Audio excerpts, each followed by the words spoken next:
Hi guys, so far in this series we've learned that all MS is progressive, and so this begs the question of the subtypes you hear about: relapsing, progressive, etc. Today I'm speaking with Dr. Tarunya Arun, and she's going to help just decipher some of this for us because she's an MS expert neurologist. Is all MS progressive? Dom, I think that's a really valid question, actually, and it's a question which gets very recurrently asked to us in our clinics. I ask the question to myself recurrently and also to my colleagues. I think rather than to have these nomenclatures about whether things are relapsing or progressive, I think the next step would be to look at it as a biological entity. What actually happens to MS? So, answer to your question is, I think MS is a biological entity where progression is one part of it. Progression again starts fairly early on, so how we sort of detect it is very much dependent on a number of factors, including the patient's own brain health, ability for us in our clinics to use the right tools to be able to detect these clinical aspects. And by no means are our clinical scales in clinic perfect, so we don't detect a number of things as such early on.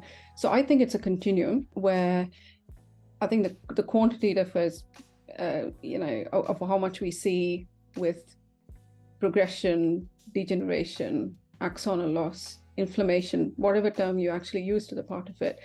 And there usually comes a point when it becomes manifest clinically to me as a clinician, but what the patient perceives happens many, many years before that actually comes to light. When you talk to patients, me included, there's many things that you can, and you're not sure, but you think, I wonder if this earlier in my life was something to do with MS because it was weird and inexplicable. Could you clear up something for us, please? Because I hear various stories. It is my understanding that these types of MS, which people love to me to say, I've got relapsing, remitting, secondary, primary, whatever. To me, that was, from what I understand, an invention, should we say, in the 90s, and not a bad one. Is that fair or accurate?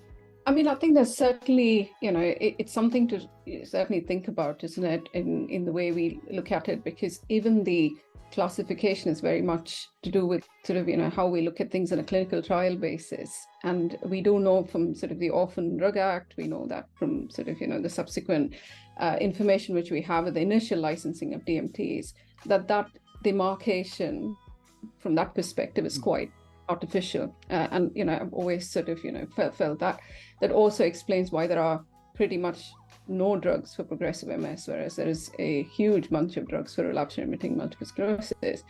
While we know that a lot of drugs for relapsing remitting multiple sclerosis, or actually there isn't a drug for RRMS, as it's called, which actually impedes progression. Are these various subtypes still relevant? I mean, it's my view that the lines are blurred. And also, do you see in the future any change of how MS is categorized? So, I mean, I think there's already evolving categories, isn't there? So we started off with defining MS as being these kind of very rigid backgrounds. Then, of course, there was sort of revision to the criteria where how we diagnose MS. And then there was this active relapse remitting, active secondary progressive MS. So what we do know, actually, it became very clear that activity is present all through MS. So that's something which I think we're starting to recognize. So there doesn't come a distinct point where the patient stops relapsing altogether and then becomes progressive. We also know that progression starts very early on. We also know from the studies as late as post-mortem studies in patients subsequently having MS, is that there's a lot of inflammatory activity at the point when people have got very advanced multiple sclerosis. So really that distinction to some extent, I think, is old-fashioned.